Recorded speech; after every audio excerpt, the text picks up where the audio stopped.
Hey guys, welcome back. Today I'm looking at one of these little time machines, or time capsules I think they were called. So I've had this drive for quite a long time, maybe 10 years or something like that, so it's pretty good going. I don't know how many times I've used it to back up my various iDevices, or certainly my Apple laptops. I do also have a Synology NAS, which I moved my time machine to a couple of years ago, maybe 3 years ago or something. So I currently back up everything to my Borg Cube, which is just the name that I gave to my Synology NAS. However, that is also now full. Now that NAS has only got two 4 terabyte disks in, so I am going to update that at some point as well. But a NAS is never a suitable backup. It should just be one of the tools. Well, it's not a backup at all. What you should have is your data in multiple places if possible. So what I've decided to do is bring my time machine out of retirement and put a slightly bigger disk in. So I've got a 2 terabyte disk at the moment. I took it out of a Mac Pro, which is actually dated 10 years ago as well. I'm going to put that in there. It was working fine the last time I used it. I think it still will be. This has only got a 1 terabyte drive in at the moment, so we'll double that space. The reason I'm going to do it now is kind of a practice run. If that all works fine, if it does work without any issues, then to be honest, I'll trash that time machine back up, or I'll archive it, stick it somewhere, and then I'll put one of those 4 terabyte drives in out of the Synology, because I'm going to update that as well at some point. So I've never done this before. Let's have a quick look. At the moment, I'm pretty sure there is nothing on my time machine box at the moment. So now I don't actually use Wi-Fi for my time machine. One, I don't know what these. I think this was a 4th generation, maybe a 3rd, but I think it was a 4th generation time capsule. And I'm not really sure what type of Wi-Fi it has. It's probably not as fast as the rest of my network. But also, I kind of just don't like Wi-Fi anyway. So as you can see, coming out the back of this one, I've just plugged this here because it's the only place I could find where I thought I'd have enough room to sort of take it apart. I use the Ethernet cable. So let me just see what's in there. Serial number 7.8.1. I think wireless, yeah. So I turn wireless off and I just use the network cable. I don't use anything else. Don't use anything special. The partition is called Time Bomb. I don't remember that. It's got some people's names at the bottom there. Now, I've never done this before, so I don't actually know all the steps. I'm going to sort of go through this and learn it at the same time as you if you've not done this before. Well, what I do believe I need is a hairdryer to help me warm up the bottom because something is glued. So I've commandeered the wife's hairdryer with this big massive thing on, which I don't know what that is. So I have no idea what this bit does, but I think it just pulls off. Maybe not, or maybe you have to screw it off. Okay, so anyway, I believe I need this to heat up the bottom of it. If you're not familiar with these, let me just unplug it. There doesn't seem to be a way of shutting them down, like a nice way. You just turn them off, as far as I know. Sorry, you just unplug them. So what we've got on this is power, USB. I don't know if that's so you could like have another network device connected in there, like a USB drive, or if you could connect it to a printer. Never tried it. And then you have like the outside link, if you like, and then some just network jacks. Actually, don't know which port that was plugged in when I unplugged it, but I think it was probably plugged into that one. I guess I'll find out later. It looks like a reset switch, and what's the perfect shape of a USB-C? But I think that's a Kensington lock. So this stuff at the bottom here It's kind of a non-stick stuff, and actually it sort of feels like it would come away, but I believe it is glued. So what I'm going to do is I'm going to heat it up and try and peel it off gently and see if I can get it off without damaging it. Let me unplug the Nintendo Switch, because I don't think I need that for this. So I'm going to put it in most warm and then start heating it up. I have no idea what I'm doing, and I will probably turn off this sound.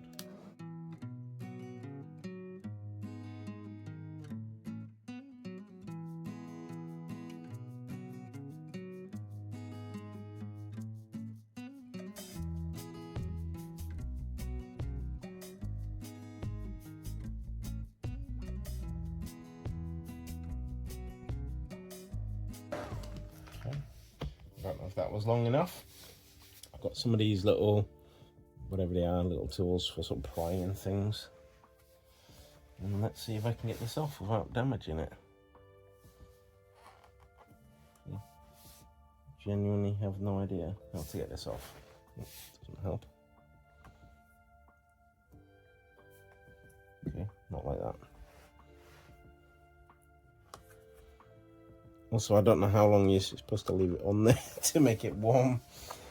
Let me have a little look if I can bring this a little bit over here, just so that I can have a little bit more room to sort of pry at it. Oh. Alright, okay, so it sort of suddenly gives way. As you can see there, you can see its skin is stuck, and I think it'll just rip if I pull it. So I'm going to try and heat it up a little bit more, well, a lot more.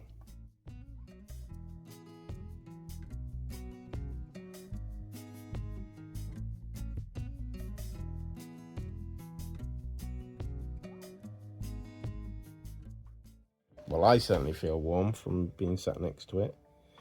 That doesn't look like it made any difference at all. Let me get that under there a second. No, I can see that's just gonna rip. I hate these, like why make things so difficult? Okay, yeah, it's really sticky. And actually, I feel like I felt it sort of rip then. Oh no, I didn't. Yeah, that's really sticky underneath.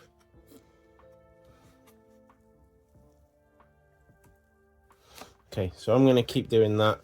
I won't sort of record the whole thing because I imagine it's not very interesting. And we'll come back in a minute. A few moments later.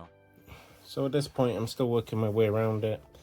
I'm actually going to try not to take the whole thing off. I think I need to take these edge screws out.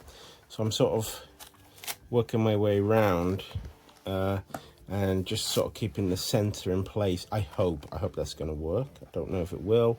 And what I think I've found is obviously a little bit of heat helps, but well, actually a lot of heat helps, but also just gently sort of prying it up as I go.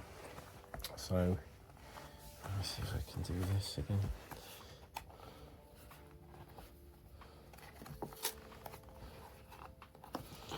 Trying to be gentle, don't sort of give it any tugs. If I sort of feel too much resistance, then I will go back to get some more heat. I feel like I need a little bit more heat over here. Okay, coming nice. Yes, it is coming. Watch I say that and it'll just like rip in a minute. It's quite tough sort of rubber. Well, it's tough. It's definitely tough glue, that's for sure. So I think that is probably all of the screws. 1, 2, 3, 4. I wonder if you need to take them both off. 5 seems like a weird place, that one. 6, 7, 8, 9. Any over there? I think that might be it. So I'm going to see if I can do it like that and just take those off. And if it don't work, well, I guess we'll move on to the next thing.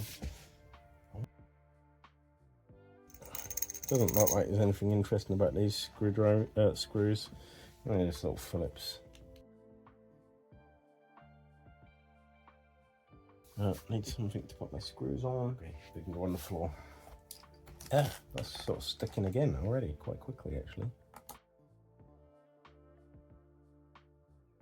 I don't know if there are any sensors on the bottom of the, you know, just inside this case for, I guess there might be some kind of heat sensor or something attached to the bottom, but no, maybe not actually. I guess it doesn't care how hot the case gets. It sort of seems like a weird design to have what sort of seem like, you know, ventilation holes and then cover them up with a nice piece of rubber. It doesn't seem like it would be a great idea, but I guess it really dampens down on the noise from the hard disk spinning. What better to have near a spinning disk? Magnetic screwdriver. Oops. They all seem to be the same size, which is good news. And if they're all just holding the chassis in to sort of together and nothing else, they will not all be going back in, because I don't want to do this again.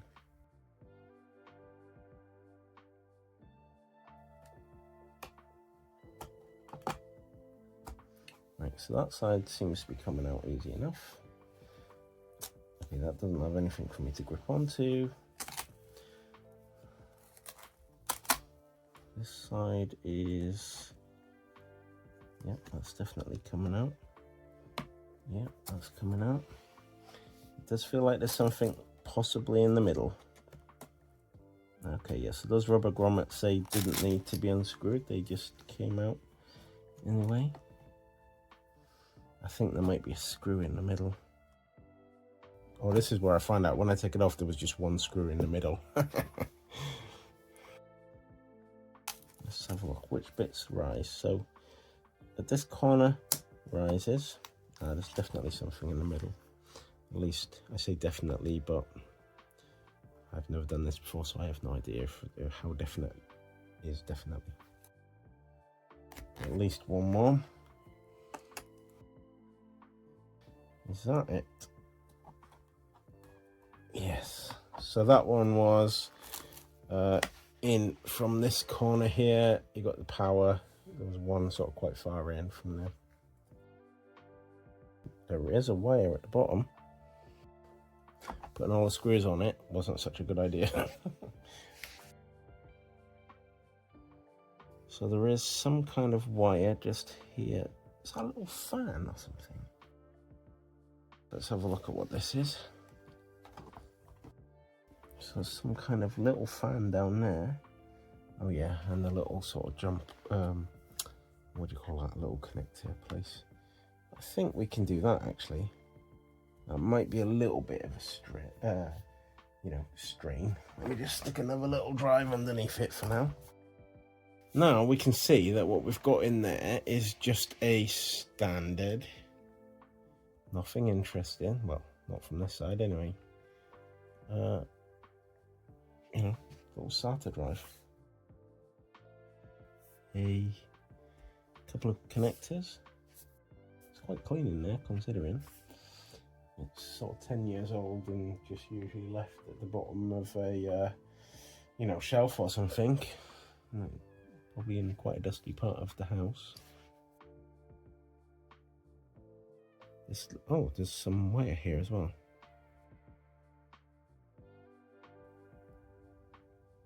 So there's this little wire just here. A bit of foam as well. I think that might just be to help tick out the noise. And I think this is just a temperature sensor, I definitely don't have that on my other drive.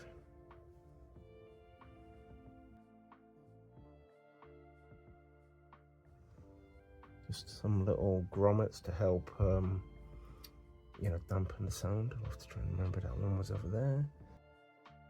Yes. This thing. I do want to take this off if I can.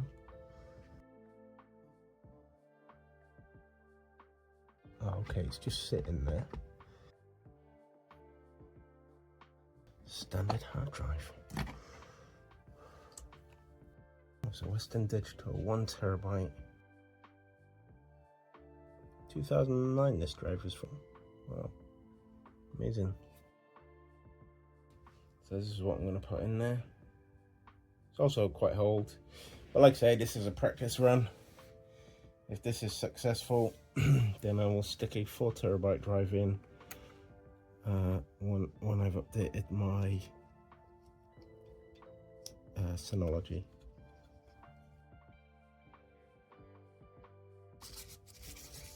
The one I'm putting in is dustier than the one I took out.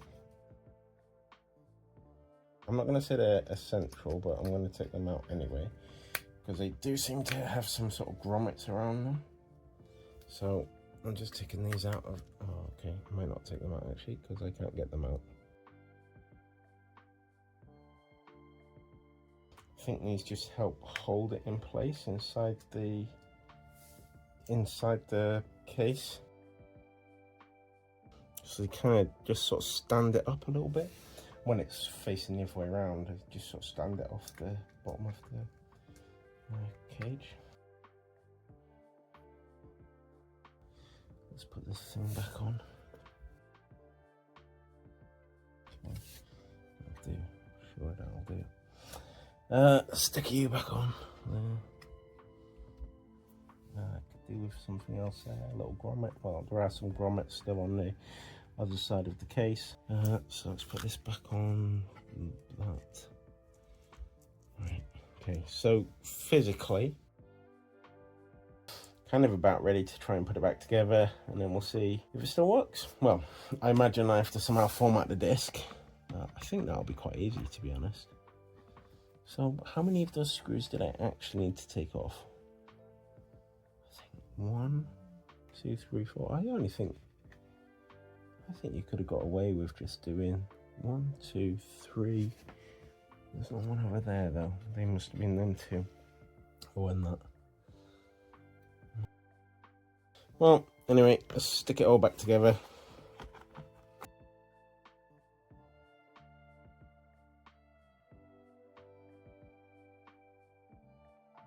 We had a nice green light when it was the last time it had power. I don't think we'll have a nice green light this time. I suspect it'll be yellow or something to indicate a hard drive issue. That's another little storage device.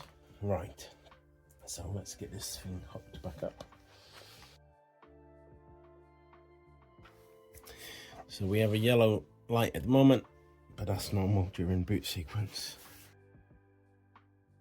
Can't hear the disc spinning. I can feel it. Oh yeah, no, it's spinning. We'll open the Mac. We'll have a look at Airport Utility.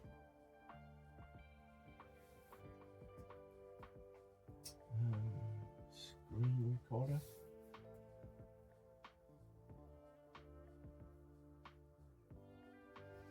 Okay, so let's bring up the Airport Utility again. Right, so the Airport Utility is telling us we have a flashing orange light, which we can see physically as well. And we have a 1 notification, which I imagine means the oh yeah, it tells us the internal disk needs repairing.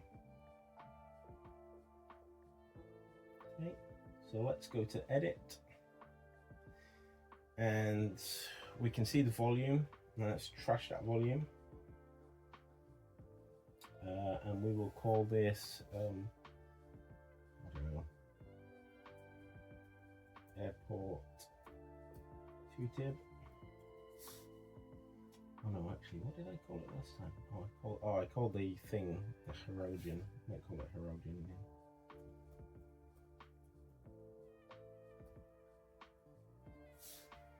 again. Quick erase. Yeah, it's fine. It's only mine, so I'm going to erase it. Are you sure you want to continue? Yes, please. We'll give it a second whilst it tries to recreate the volume. Oh, now we've got 2 errors. Drive spinning up. Come back and check that in a moment. And we are live, so we should have a 2 terabyte drive. This is version 2 TB with 2 TB free. I'm going to delete all of these accounts because I don't need them anymore. So this password is a device password. I mean, if that was it, to be honest, that was extremely easy. And, you know, most of the screws are still here on the floor. It doesn't seem to be bothering it too much. Okay, so we are ready. So let's, I am recording a section of my screen, which unfortunately the time machine icon is above that. More in Mac OS. I don't produce that much material. I don't know why Mac OS is such a space hog. Okay, well, let me do that off camera a second. Encrypt the password back up, but we'll do that another time. That looks like it's working fine, so now we have a 2 terabyte on storage on that. So anyway, that was that. I don't know how long that took, but I don't think it was too bad.